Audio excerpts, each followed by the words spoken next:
A gente está aqui agora com o Nino. E o Nino, ele está à frente do projeto Semear. E ele estava aqui já colocando para a gente uma provocação, né? Estava provocando a gente, pensando no nome desse podcast, e que não fosse clichê, porque o Nino, ele não é clichê. Não, né? O Nino não é clichê. E o Nino, ele traz também com ele, assim como o Costelinha, como o West, ele traz também um pouco dessa cultura que é espontânea, que é da rua, né? Que é da comunidade, né? E tudo que não seja o clichê, né? Então a gente vai pedir para o Nino se apresentar, né, Kiko? Para o Nino se apresentar um pouquinho rapidamente para a gente. Bom, eu sou o Nino, mas meu nome não é Nino, olha que loucura, né? Nino é apelido. Eu sou o Vitor Assis, sou natural da Bahia, tenho 20 anos de Ilhabela, estou aqui já há um tempão. E o Nino é apelido de infância, né? Minha mãe que me deu esse apelido aí, Nino, por causa do Nino do Castelo Rá-Tim-Bum. E aí ficou o Nino. Acabei adotando o Nino pra vida e virou meio que um alter ego do Vitor. Assim, o Vitor é um e o Nino depois. Eu matei o Vitor, ficou só o Nino. Quem que tá aqui agora? Agora é o Nino, né? O Nino é isso aí que vocês estão vendo e ouvindo, esse rolê. E atualmente eu estou, né, presidente do Grupo Organizado Semear, mas não tem como falar do Grupo Organizado Semear sem contar toda a história da Nega, né? E é uma história longa, então, tanto a Nega quanto o Besouro, nenhum deles é natural daqui de Ilhabela. O Besouro é do Pará, e, né, Francisco Ribamar, do Pará, e a Nega, Silvana Domingues, ela é de São Vicente, e os dois vieram para cá, para Ilhabela, já há 30 anos. E a Nega que vem já de um movimento cultural lá em São Vicente, de capoeira, de maracatu, de resistência. E é muito louco como ela mesma fala, já falou diversas vezes, né, que a família dela não queria que ela participasse de nada disso, né? Não queria que ela participasse da cultura negra, mas ela estava lá. E ela trouxe isso com ela. Quando ela chega em Ilhabela, ela começa a juntar a galerinha ali no quintal da casa dela e começa a ensinar um pouco da capoeira.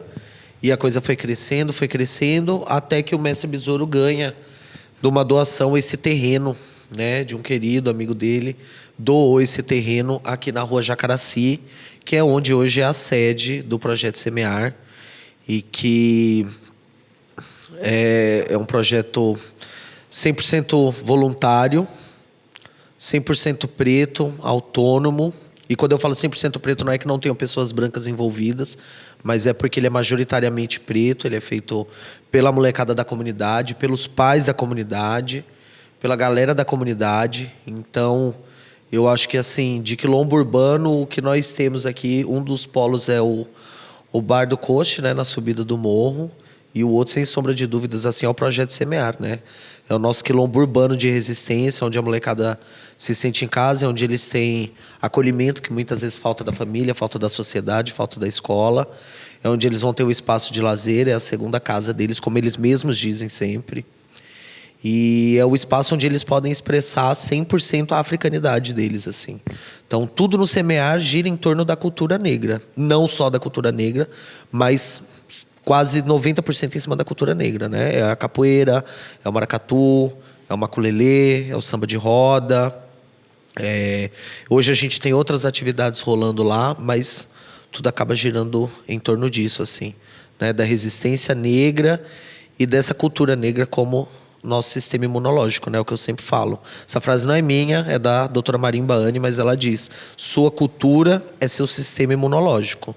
Né? E a gente entende isso no hip hop, a gente entende isso na capoeira, a gente entende isso no maracatu, em tudo que é cultura negra. É nosso sistema imunológico, é o que nos fortalece, nos mantém vivos diante do racismo, diante da opressão social. É o que mantém a gente firme, forte e acordado. Uou! Palestrei. Essa coisa do sistema imunológico, né? Ela mostra para a gente que cultura não é só essa coisa que pode dar dinheiro, sustentabilidade para turista, né? Ela é muito mais do que isso. Ela fala da nossa identidade e da nossa sobrevivência, né? E aí, nesse sentido, no sentido da sobrevivência mesmo, da cara de um povo, né, que vai muito além da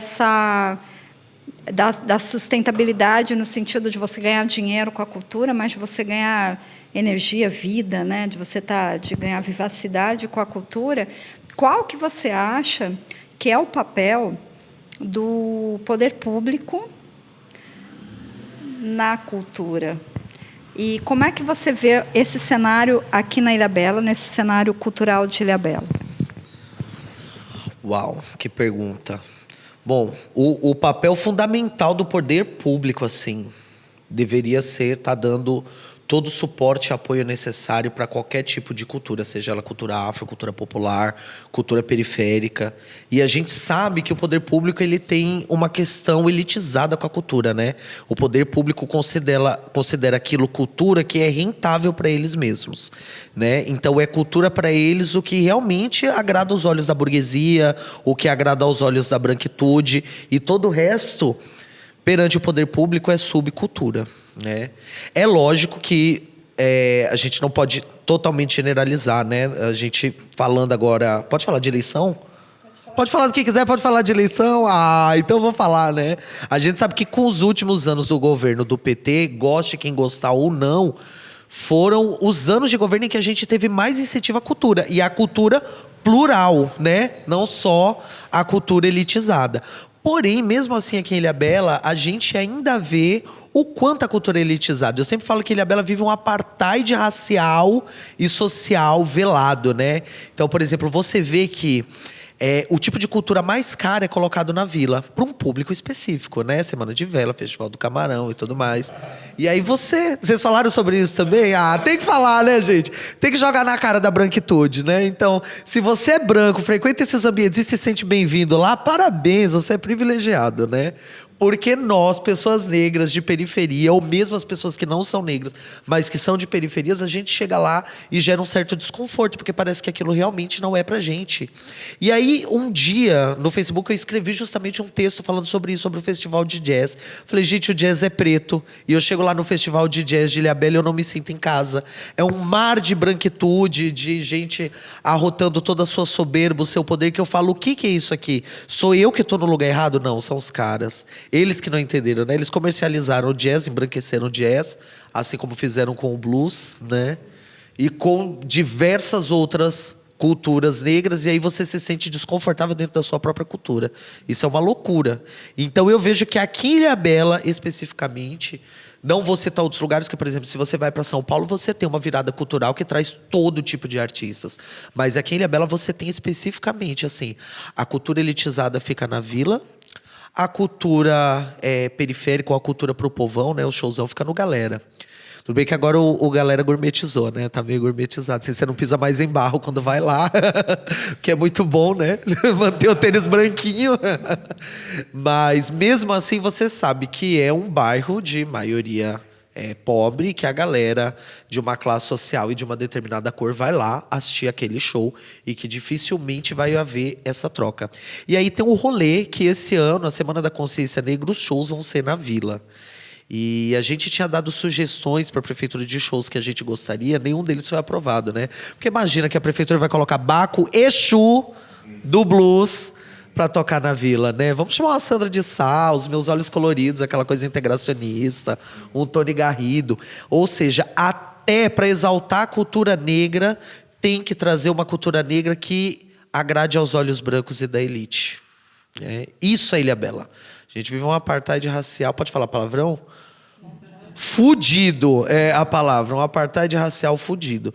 Não só na construção dos bairros, mas da própria cultura. E eu acho que o rolê, por exemplo, aqui na subida do morro, é que ele vem para subverter tudo isso, né? Cola uma galera de diversas tribos, de diversas classes sociais. E que você não vê acontecer isso muito em outros lugares, em outros bares daqui de Ilhabela. Parece que realmente o Costelinha conseguiu aquilo que ele tanto queria, né? Que a subida do morro seja de todo mundo, que todo mundo seja bem-vindo e bem aceito aqui. E seria ótimo que a gente tivesse esse mesmo sentimento em todos os espaços de cultura aqui na ilha. Ainda não é, mas eu acho que a gente chega lá, né? Mas isso também depende muito do poder público, né? Que o poder público faça o acesso das pessoas a isso. Que o poder público convoque as pessoas também.